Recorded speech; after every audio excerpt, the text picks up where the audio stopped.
Hello ভাই সব, আজকে আমরা শাহরুখ খানের ছেলে রিভিউ করব। সরি,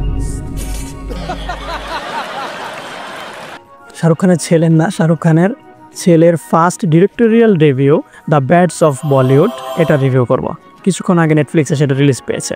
যত বড় বড় স্টাবলিশ নায়ক নায়িকারা রয়েছে, তারা চায় তাদের সন্তানরা যখন বড় হবে তারাও যাতে বড় স্টার নায়ক নায়িকা হতে পারে। কিন্তু আমাদের শাহরুখ খানের ছেলে, সে একটু ডিফারেন্ট ক্যাটাগরিতে গিয়েছে। সে জানে সে তার বাবা স্টারডামকে কখনোই টক্কর দিতে পারবে না, তাই সে একদম ডিফারেন্ট একটা ক্যাটাগরিতে গিয়ে ডিরেক্টোরিয়াল রিভিউ করেছে। সিরিজের নামটি অনেকে বলছে দ্য ব্যাডস অফ বলিউড, অনেকে বলছে দ্য বাস্টার্স অফ বলিউড, এখন যে যেটা বলতে পারে আর কি। সিরিজটির মধ্যে 7টি এপিসোড, 7টি এপিসোডের মধ্যে প্রত্যেকটা এপিসোড ক্লোজ টু 40 থেকে 35 মিনিটের মধ্যে শেষ করা হয়েছে। সিরিজটি অলরেডি শুরু থেকে হাইপে ছিল, যেহেতু শাহরুখ খানের ছেলের। অ্যান্ড সেকেন্ড হাইপ ছিল হচ্ছে এটার ক্যামিওসগুলো। সিরিজের মধ্যে হিউজ পরিমাণে ক্যামিওস রাখা হয়েছিল, যেটা আমরা অলরেডি টিজার এবং ট্রেলারে দেখেছি। তো আজকে আমরা ব্যাডস অফ বলিউড নিয়ে কথা বলবো, এরপর আপনারা ডিসাইড করবেন আপনারা সিরিজটি দেখবেন কি না। স্টোরির মেইন ক্যারেক্টার আসমান, যা প্লে করেছে লাকসায়, একজন নিউ কামার। অন্যদিকে 20 থেকে 25 বছর হয়ে গিয়েছে ইন্ডাস্ট্রিতে বড় স্টার অজয় তালোয়ার, যে ক্যারেক্টারকে প্লে করেছে ববি দেওয়াল। সে তার মেয়েকে বড় করে লঞ্চ করতে চায়। একদিকে আসমান হচ্ছে একজন আউটসাইডার এবং অন্যদিকে ববি দেওয়ালের মেয়ে হচ্ছে একজন নেপোকিড। একজন আউটসাইডার এবং একজন নেপোকিড যখন একটা মুভিতে আসে, তখন তারা কি ধরনের প্রবলেম ফেস করে, কি ফেস করতে হয় তাদের, সেই সকল কিছু নিয়ে মেইনলি এই সিরিজটি। এই সিরিজ দ্বারা বলিউডের আনফিল্টার লাইফকে দেখানো হয়েছে। বড় বড় নায়ক নায়িকাদের তাদের লাইফস্টাইল, লাইমলাইটের বাহিরে কি থাকে, ভিতর দিয়ে কি হয়, সেটা সম্পর্কে দেখানো হয়েছে। সিরিজে নিউ কামারদের স্ট্রাগল, কাজ না পেলে নায়ক নায়িকারা কি করে, কত দূর পর্যন্ত তারা যায়, তাদের ইন্ডাস্ট্রির মধ্যে কষ্ট, ইন্ডাস্ট্রিতে হওয়া fight, parties, mafia connection, actor এবং অ্যাক্ট্রেসদের মধ্যে ভালোবাসা, পলিটিক্স, অলমোস্ট এভরিথিং কভার করা হয়েছে।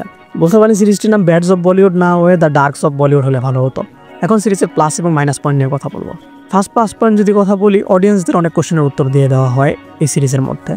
অনেক অডিয়েন্সদের মধ্যে এখনও কোশ্চেন থাকে, নায়ক নায়িকারা হয়তো গড লেভেলে থাকে, বাট অ্যাকচুয়ালি না, তাদেরও একটা পার্সোনাল লাইফ থাকে। তাদের লাইফে শুধু গ্ল্যামার আর স্টারডাম বা শুধু সুদ থাকে না, তাদের লাইফে আমার আপনার মতো আপস অ্যান্ড ডাউন সকল কিছু থাকে। কিন্তু পুরো জিনিসটাকে একটু বাড়িয়ে বাড়িয়ে দেখিয়ে কমেডির মাধ্যমে দেখানো হয়েছে।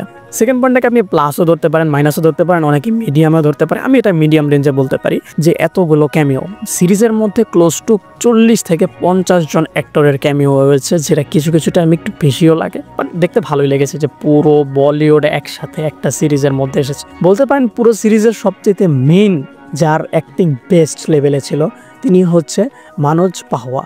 কিন্তু রাঘবের ক্যারেক্টারকে কোনোভাবে কোশ্চেন করা যাবে না। রাঘব এবং লাক্সের ক্যারেক্টার যে বেস্ট ফ্রেন্ডের পার্টটা, সেটা একদম জেনুইন লাগছিল।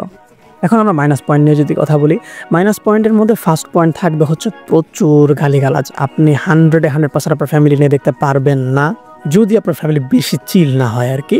বাট যদি আপনার ফ্যামিলি অনেক চিল হয়ে থাকে তাহলে অবশ্যই দেখতে পারেন। আরেকটা মাইনাস পয়েন্ট নিয়ে যদি কথা বলি, এটার ভিএফএক্স। ভাই, রেড চিলিস এন্টারটেনমেন্টের হওয়া সত্ত্বেও, শাহরুখ খানের নিজের হওয়া সত্ত্বেও এটার মধ্যে ভিএফএক্স এর মধ্যে ফ্ল ছিল। এটা মেবি 4 বা 5 বা 6 নাম্বার এপিসোডের মধ্যে হালকা একটু ফ্ল ছিল, বাট অনেক ওভার দ্য টপ বা খুব ভালো ভিজুয়ালের মধ্যে ছিল।